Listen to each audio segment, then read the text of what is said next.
This student, I'm just starting a theorem with you. Just you can see that the theorem name is what? Okay, theorem 1 in chapter 10. Okay, so in this theorem, I'm just proving this: the line segment cutting the center of a circle to the midpoint of a circle other than diameter is perpendicular to the curve. So now I'm just drawing a circle figure. Okay, so now you can see the circle figure. Okay, so this is the center of the circle, right? And what is this theorem? And we have to check the curve other than diameter. This is very important for you. Okay, so now you can see that in the center I'm just drawing a line, and this is called the diameter, and also this is the chord, and you already know that this is the greatest chord of the circle. Okay, but we have to need a chord which is other than diameter. That means I'm just taking the diameter this on. Okay, so now I'm just writing a diameter, and this is other than diameter. I'm just let this diameter name is AB. Okay, so line segment, you can see the question is what? The line segment joining the center of a circle. You can see this is the center, and I'm just let this center name is O. Okay, so joining the line. So here you can see that M is the midpoint of the chord. If I join these lines, you can see that this is the line segment is OM, and now we have to prove that OM is perpendicular to the chord AB. Okay, so now I'm just proving this theorem. So how to prove this? First of all, you have to construct this. Construction is join O comma A and join O comma B. So now I'm just proving, starting the proof part. So how to prove this? So now you can see that if OM is perpendicular to AB, that time 100% this angle and this angle will be the 90 degree. So you know that if one line will be the perpendicular, that means this will be the 90 degree. Okay. So now if you see that here, you can see that the triangle is OAM, and this triangle is OBM, alright? In these two triangles, you can see that OA and OB are equal. Why equal? Because you can see that radius of the circle, and you know that radius of the circle is equal. So now you can see that radius of the circle. This is a side note for you. So radius of the circle, and you can see that OM is a common between these two triangles. So now I can write OM is equal to OM, and this is the common side for those triangle. Okay, common side. And last of all, what is this?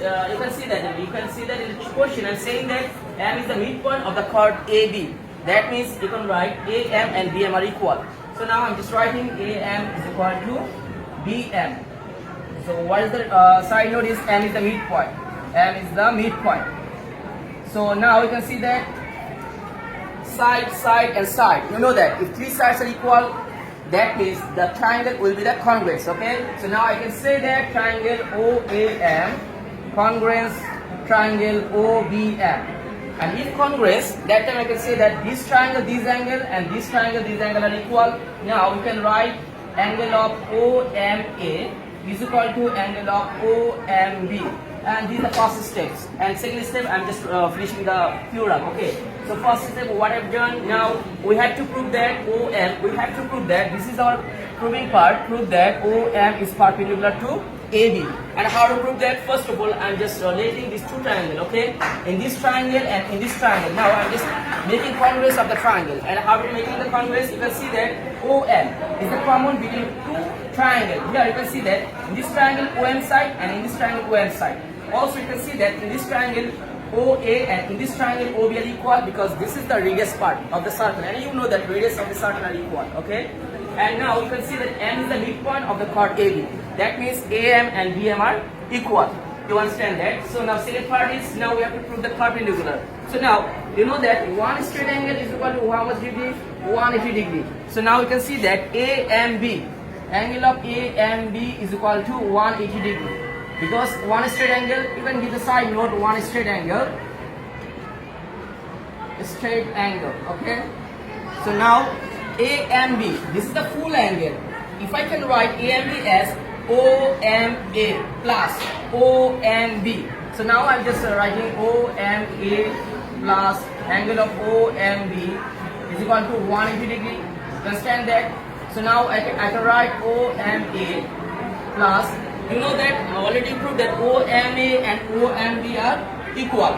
So we can represent OMB as angle of OMA is equal to 180 degree.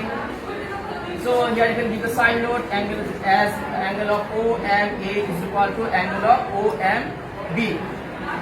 So now you can see that one OMA, one OMA. It will be, if I add OMA and OMA angle, that means it will be 2 OMA, 2 angle of OMA is equal to 180 degree. And after dividing by 2, 180 degree dividing by 2, it will be 90 degree.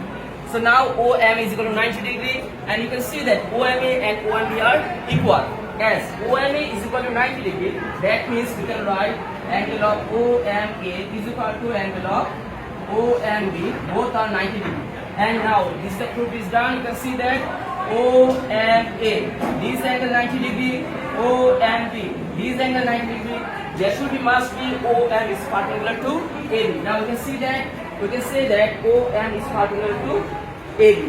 That is the proof. Proof is done, and I think you understand the proof theorem. And thank you everyone. Okay. Any question? Okay. You understand the theorem? Yes, sir. Okay. Thank you everyone.